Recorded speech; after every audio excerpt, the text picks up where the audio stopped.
Jika kita perhatikan harga gold, di sini terlihat sejak tahun 2012 hingga tahun 2020, harga gold cenderung sideways dan bahkan cenderung turun. Barulah di akhir-akhir tahun 2022 harganya meroket naik ya teman-teman. Tetapi sekarang harganya hampir sama dengan harga batu bara di tahun 2011 sampai 2012 dan tahun 2018 sampai 2019.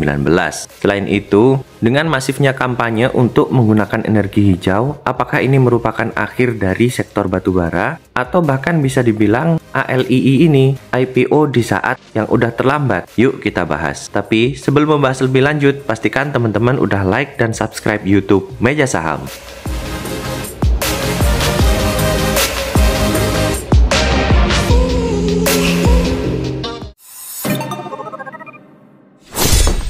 PT Angkora Logistik Indonesia Tbk dengan kode tiker ALII merupakan perseroan yang bergerak di bidang jasa pengangkutan laut, transshipment, dan intermediate stockpile untuk tambang batubara. Dalam menjalankan usahanya, perseroan dan anak perusahaan didukung dengan sistem logistik yang terintegrasi dengan pihak afiliasi mulai dari tambang hingga ke ISP dan transshipment area. Perseroan memiliki 36 unit tongkang sungai, 40 unit kapal tunda, 2 unit asistak, dan 1 unit FTU berkapasitas 20.000 MT. Pada tahun 2019, Perseroan mengakuisisi 70% saham PT Mahakam Coal Terminal yang bergerak di bidang operasi terminal intermediate stockpile. Perseroan memiliki kontrak life of mine dengan PT Adiputra Tanrajeng dan PT Guruh Putra Bersama untuk pengangkutan dan pengiriman batu bara. APT dan GBP berkontribusi sebesar 87 sampai dengan 89% dari total pendapatan perseroan. Pendapatan per segmen per bulan Agustus 2023, 72% dari tongkang batu bara dengan nominal 477,3 miliar rupiah, 23,7% dari bongkar muat sebesar 157,3 miliar rupiah, dan 4,3% dari muat apung sekitar 28,3 miliar rupiah.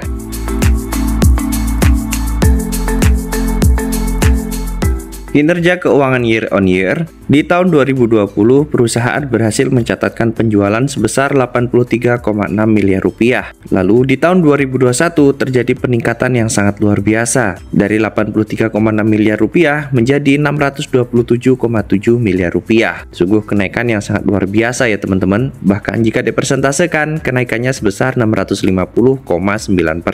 Lalu di tahun 2022 perusahaan ini mencatatkan penjualan sebesar 670,1 miliar rupiah atau jika dipresentasekan naik sebesar 6,8%. Di bulan Agustus 2022 perusahaan mencatatkan penjualan sebesar 381 miliar rupiah. Lalu di tahun 2023 mencatatkan penjualan sebesar 662,9 miliar rupiah, naik 74% teman-teman. Ini sungguh kenaikan yang sangat luar biasa ya teman-teman. Di sini ada catatan bahwa kenaikan ini disebabkan oleh meningkatnya volume pengangkutan untuk tongkang dan meningkatnya volume bongkar muat di intermediate stockpile milik MCT. Sayangnya di tahun 2020 perusahaan ini justru mencatatkan kerugian ya teman-teman. Kerugiannya sebesar 48,1 miliar rupiah. Barulah di tahun 2021 berhasil mencatatkan keuntungan bersih sebesar 189,1 miliar rupiah. Dan di tahun 2022 pendapatan bersihnya kembali menurun sebesar 13,5%. Lalu di bulan Agustus 2022 mencatatkan keuntungan bersih sebesar 79,5 miliar rupiah. Dan di bulan Agustus 2023 meningkat menjadi 163,7 miliar rupiah atau naik sebesar 106%.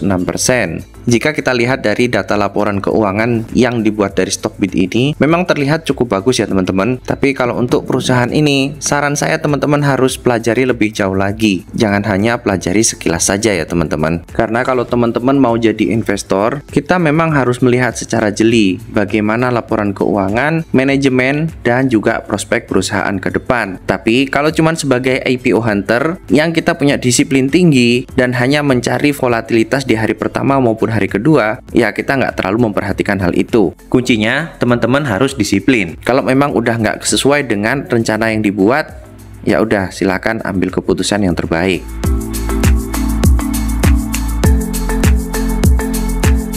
Pada IPO ini rencananya jumlah saham yang ditawarkan sebanyak 3,2 miliar lembar atau sekitar 20%.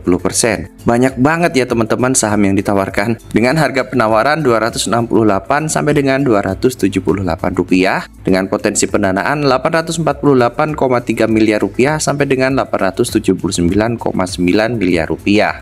Bagi teman-teman yang mau ikutan, jadwal penawaran awal tanggal 17 sampai dengan 24 Januari 2024, sedangkan untuk penawaran umum tanggal 1 sampai dengan 5 Februari 2024, dan untuk tanggal pencatatannya di tanggal 7 Februari 2024. Masih cukup jauh ya teman-teman dari penawaran umum maupun tanggal pencatatan. Rencana alokasi dana hasil IPO 75% digunakan untuk memberikan pinjaman kepada perusahaan anak, yaitu PT Mahakam Coal Terminal yang akan digunakan oleh MCT untuk pembayaran hutang. Lalu 21% digunakan untuk belanja modal berupa pembelian kapal tongkang sungai dan 4% digunakan untuk modal kerja. Ternyata sebagian besar digunakan untuk bayar hutang ya teman-teman. Sebenarnya hasil dana IPO digunakan untuk membayar hutang itu punya dua sisi. Bisa jadi baik, bisa jadi nggak baik juga teman-teman. Akan jadi baik jika nanti dengan membayar hutang perusahaan beban utangnya memang menjadi mengecil. Tapi yang menjadi kurang baiknya artinya perusahaan ini punya banyak hutang, dimana harusnya kalau perusahaan yang bagus bayar hutangnya tidak perlu dengan cara IPO seperti ini teman-teman. Bisa menggunakan laba usaha dari perusahaan. Kalau menurut teman-teman gimana? Silahkan tulis yang sopan di kolom komentar. Valuasi ALII berdasarkan laporan keuangan di bulan Agustus 2023, potensi market cap-nya 4,2 sampai dengan 4,4 triliun dengan price persen 4,5 sampai dengan 4,6 kali dengan PE 17,1 sampai dengan 17,8 kali, sedangkan PBV-nya 2,91 sampai dengan 2,95 kali. Market cap-nya ini jumbo ya teman-teman, bahkan bisa sampai dengan 4,4 triliun. Tapi kalau menurut saya, valuasinya ini cukup mahal ya, dengan PE 17 kali dan PBV-nya lebih dari 2 kali. Tapi yang namanya perusahaan IPO, valuasinya memang seringkali mahal ya teman-teman. Yang menjadi underwriter pada IPO ini adalah Cipta Dana Sekuritas dengan kode broker KI dan Samuel Sekuritas dengan kode broker IF. Sepertinya Cipta Dana Sekuritas dan juga Samuel Sekuritas ini memang suka mengawal IPO-nya Grup Bakri ya teman-teman. Bisa kita lihat terakhir kemarin baru saja mengawal IPO-nya VKTR. Dan kita bisa lihat juga bagaimana sih pergerakan saham VKTR saat dikawal oleh Cipta Dana dan juga Samuel Sekuritas. Tapi di VKTR kemarin ada tambahan sekuritas lain ya teman-teman, yaitu Trimegah Sekuritas dengan kode broker LG. Di hari pertama IPO VKTR, harga sahamnya sempat dibawa naik bahkan sampai arah ya teman-teman. Tapi sayangnya dari harga IPO Rp100 tutupannya di harga Rp111. Kemudian besoknya harganya juga mulai fluktuatif, tetapi setelah itu yang menarik harganya terus dibawa naik. Meskipun sekarang harganya parkir di kisaran 120-an rupiah. Tapi seenggaknya kalau untuk Cipta Dana dan juga Samuel Sekuritas itu memang jarang sekali membuat kecewa saat mengawal IPO ya teman-teman. Ya mudah-mudahan kali ini Cipta Dana maupun Samuel Sekuritas nggak bikin kecewa para IPO hunter. Bagi teman-teman yang hanya mau beli saham dengan kategori syariah, dari screening awal saham ini tidak masuk ke dalam kategori syariah ya teman-teman. Tapi untuk keputusan final mengikuti dari OJK dan juga DSN MUI. Sebagai kesimpulan, perusahaan ini merupakan perusahaan yang bergerak di bidang perkapalan, khususnya pengangkutan batu bara. Kesimpulan yang kedua, dari sisi kinerja keuangan, bisa kita lihat kalau kinerja keuangannya ini cukup baik ya teman-teman. Khususnya dari sisi pendapatan kotor dan juga laba bersihnya. Kesimpulan yang ketiga, sayangnya sebagian besar dana hasil IPO digunakan untuk bayar hutang ya teman-teman. Dan ini adalah salah satu hal yang membuat IPO ini kurang menarik. Dari sisi valuasi, menurut saya cukup wajar, apalagi sekelas perusahaan IPO. Kesimpulan yang kelima, yang cukup menarik dari IPO ini adalah yang menjadi underwriter-nya ya teman-teman. Di sini ada KI, yaitu Cipta Dana Sekuritas, dan juga IF, yaitu Samuel Sekuritas. Untuk saya sendiri pada IPO ini skip ya teman-teman. Kalau seandainya nanti sahamnya naik ataupun turun, ya udah, bukan rezeki aja. Kalau teman-teman gimana? Ikutan atau skip? Silahkan tulis di kolom komentar. Dan bagi teman-teman yang suka mengikuti info terkini mengenai saham, maupun pembahasan IPO dan pasca IPO yang menarik, yuk like dan subscribe dulu YouTube Meja Saham.